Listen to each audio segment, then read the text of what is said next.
Hello again. So shortly from chapter 10, moving on to chapter 11 of Think and Grow Rich. Now, those of you who've read the book already know about chapter 11.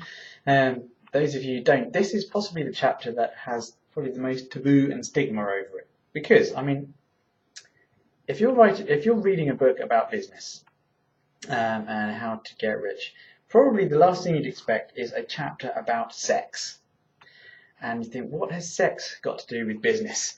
Well, chapter 11 is the mystery of sex transmutation. Now, it sounds a bit weird. We're not talking about tantric sex. We're not talking about anything yoga. You don't have to have sex in order to be successful.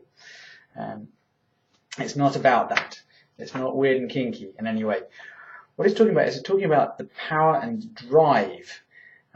Sex, it's a biological imperative in the human species. Without it, we're all dead. Let's face it, we need to do it, literally. And a lot of the world's most powerful men, not all, also tend to have very high sex drives. There's a lot of power, there's a lot of imperative behind them. But a lot of these people don't necessarily become successful until later. And a lot of men, not necessarily in women, this is something that hasn't really been fully done in the book, because again, Napoleon Hill still was in an age where men and women had very different roles. So this is purely I think it's mainly coming from a male perspective. But basically, men when they're younger, sex is on the mind lots. It takes up a lot of this space up in here. As you get older, it diminishes, and that power and that drive and that passion goes into other things, like growing a better future for mankind generally, not just your own family, because you realise that life's bigger than that. But here's 3 points from the chapter. Okay, the emotion of sex, the emotion, not the act, the emotion of sex, has behind it the possibility of 3 constructive potentialities. Number 1, the obvious one, the perpetuation of humankind. Number 2, the maintenance of health. This is something the Chinese, as well as the Indians, did a lot of study into, the therapeutic effects of sex and the energies involved in it.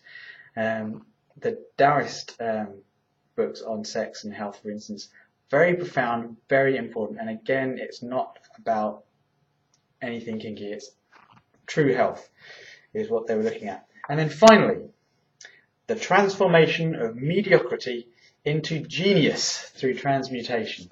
So it's taking the emotions, everything, the power that is related with sex, and actually putting that to another use, putting that into some other purpose.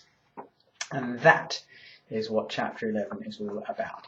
It's about taking the emotion of the sexual drive, the imperative, putting it into something else that you find you get equally as passionate, equally as driven about, and equally unstoppable about. So this is basically for all the men out there. And if you're good enough, if you're amazing enough to actually be able to take those energies and focus them earlier, then you're going to see success earlier. Or if you get lucky as well. So I hope you enjoyed today's talk about sex. And I shall see you in the next exciting instalment, which won't be about sex.